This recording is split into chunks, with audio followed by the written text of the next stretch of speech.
اور اخلاق کی بہت زیادہ قدر و قیمت ہے اسلام میں۔ اس لیے نبی صلی اللہ علیہ وسلم نے فرمایا اثقل شیء فی المیزان یوم القیامہ، کہ قیامت کے دن سب سے بھاری چیز جو انسان کے نامہ اعمال میں ہوگی وہ حسن الخلق۔ اللہ رب العالمین نبی صلی اللہ علیہ وسلم نے فرمایا کہ انسان کا بہترین اخلاق ہوگا۔ بہترین اخلاق یہ نہیں ہے کہ مسکرا کر کے مل لیے اور جب چلے گئے، ارے اس آدمی کو نہیں جانتے ہیں، یہ باطل طریقے سے مال کھاتا ہے، یہ ایسا، اس کو بدترین اخلاق کہتے ہیں۔ اگر آپ کو نصیحت کرنی ہے اس کی برائی پہ تو اس کے سامنے کریں۔ آپ بزدل ہیں، بزدل ہیں آپ۔ اگر کسی کو آپ سامنے سے سلام کرتے ہیں، مسکراتے ہیں، پیچھے میں اس کی برائی کرتے ہیں، آپ بزدل ہیں کہ آپ اس کی برائی پر اس کو اکیلے میں نصیحت نہیں کر سکتے۔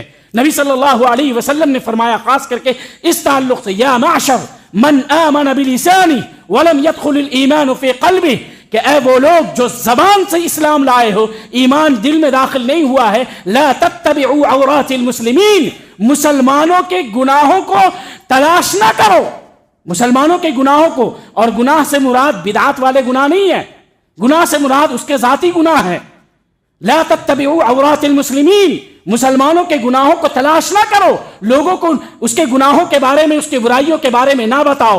فَإِنَّهُ مَن يَتَّبِعْ عَوْرَاتِ الْمُسْلِمِينَ، جو مسلمانوں کے گناہوں کو تلاش کرے گا، لوگوں کے سامنے اسے بیان کرے گا اور اس کو برا بنانے کی کوشش کرے گا، فَإِنَّ اللَّهَ يَتَّبِعُ عَوْرَتَهُ، تو اللہ رب العالمین اس کے گناہوں کو لوگوں کے سامنے واضح کر کے رکھ دے گا۔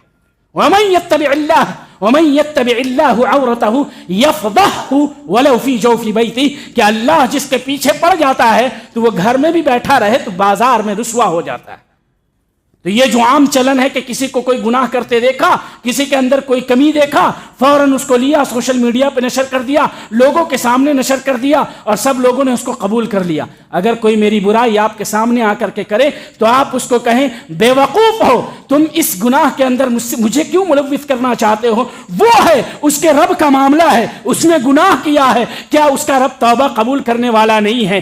آج تم اس کی برائی کر کے اپنا گناہ اپنے کندھے پر لاد رہے ہو، کل قیامت کے دن وہی تم سے ملے گا اور اس کے رب نے اس کے گناہوں کو معاف فرما دیا ہوگا۔ تم کیا کرو گے؟ اس کے رب کے سامنے کون سا منہ لے کر کے جاؤ گے؟ تو یہ جو چغلی ہے، غیبت ہے، لوگوں کی برائیوں کو نشر کرنا ہے، اس سے باز آ جائیں۔ اگر آپ باز نہیں آئیں گے اور ہم باز نہیں آئیں گے تو یقین جانیں کہ اللہ رب العالمین ہمارے گناہوں کے پیچھے پڑ جائے گا۔ یہ عام لوگوں کی بات ہے، تو پھر علماء کی اگر آپ برائیاں کریں گے مجلسوں کے اندر اور دوسری جگہوں پر تو پھر اللہ رب العالمین کے نزدیک علماء کا مقام عام آدمی سے کہیں زیادہ ہے، بہت زیادہ ہے۔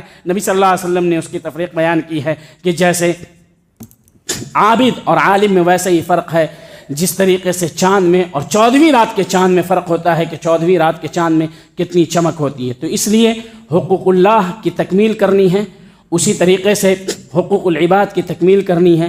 ان دونوں میں اگر تقصیر ہوتی ہے، کمی ہوتی ہے، تو حقوق اللہ کے تئیں اگر کمی ہوتی ہے تو ہم اللہ سے توبہ کریں گے۔ حقوق العباد کے تئیں اگر کوئی کمی ہوتی ہے تو جس کے حق میں کوئی کمی ہوئی ہے اس سے ہم تلافی کی کوشش کریں گے، اور اگر تلافی ممکن نہ ہو تو رب العالمین سے اس کے حق میں مغفرت کی دعا کریں گے اور رب العالمین سے اپنے کیے پر توبہ کریں گے۔